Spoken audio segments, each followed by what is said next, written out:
दोस्तों, क्या आप सोच सकते हैं एक माँ अपनी जिंदगी का सबसे बड़ा सच अपने ही बेटे से पूरी जिंदगी छुपा कर रखे, सिर्फ इसलिए ताकि उसका बेटा कभी टूट न जाए।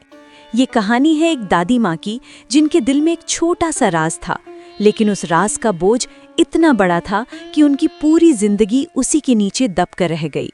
और जब सच सामने आया तब तक बहुत देर हो चुकी थी। वो एक छोटा सा गांव था, मिट्टी का घर, टूटे हुए दीवार, और उस घर में रहती थी शांति, एक जवान माँ, आंखों में सपने लेकिन हाथों में मेहनत के छाले। उसका पति एक मजदूर था जो रोज शहर जाता, और एक दिन वो वापस कभी नहीं आया। लोगों ने कहा एक्सीडेंट हो गया। उस दिन शांति की दुनिया टूट गई, लेकिन उसने आंसू पोंछ लिए और अपने छोटे से बेटे रवि को गले लगाकर कहा, तू फिक्र मत कर बेटा, मैं हूं ना। दोस्तों, उस वक्त उस माँ ने अपनी जिंदगी का पहला झूठ बोला था।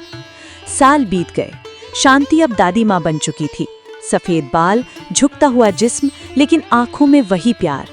रवि बड़ा हो गया, पढ़ लिख कर शहर में नौकरी करने लगा, लेकिन उसे कभी पता नहीं चला कि उसके पिता का सच क्या था।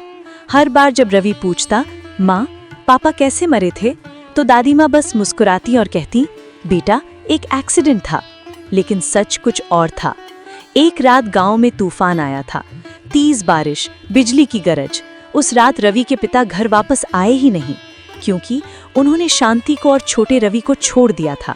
हाँ दोस्तों, वो भाग गए थे किसी और के साथ, लेकिन एक माँ ने अपने बेटे को कभी ये सच नहीं बताया। शांति ने अपनी जिंदगी मेहनत में गुजार दी, लोगों के घर काम किया, खेतों में मजदूरी की, कभी खुद भूखी सोई, लेकिन अपने बेटे को कभी भूखा नहीं सोने दिया। उसने रवि को पढ़ाया, बड़ा किया, और उसका सपना था कि उसका बेटा एक दिन बड़ा आदमी बनेगा। और वो दिन आया भी।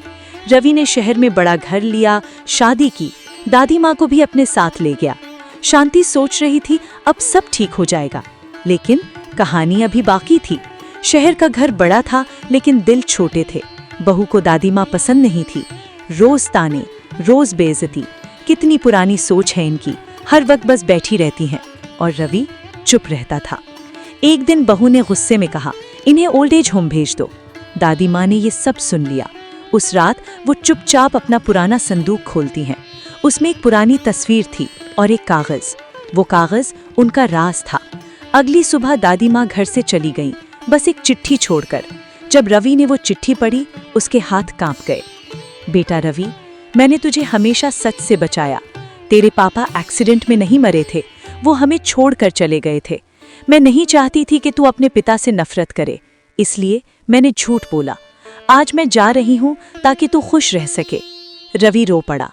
माँ, आपने इतना बड़ा बोझ अकेले कैसे उठाया? वापसी या अलविदा? रवि ने पूरा शहर छान मारा, bus stop, hospital, old age home, लेकिन दादी माँ कहीं नहीं मिली। एक दिन हॉस्पिटल से कॉल आया, एक बुजुर्ग औरत आपका नाम ले रही थी। रवि दौड़ता हुआ पहुंचा। दादी माँ बिस्तर पर लेटी हुई थी, कमजोर सा जिस्म, धीमी सांस। रवि उनके पास बैठा। माँ, मैं आ गया। दादी माँ ने आंखें खोली, हल्का सा मुस्कुराई। तो खुश है ना बेटा? और बस उनकी सांस रुक गई। दोस्तों, माँ और दादी माँ कभी अपने लिए नहीं जीती, वो हमेशा अपने बच्चों के लिए जीती हैं। कभी कभी वो इतने बड़े राज छुपा लेती हैं जो उन्हें अंदर ही अंदर तोड़ देते हैं। आज ही, अभी अपनी माँ या दादी को कॉल करो, उनसे पूछो क्या आप ठीक हो। शायद वो आपको सच ना बताएं, लेकिन उन्हें ये जरूर महसूस होगा कि आप उनके साथ हो।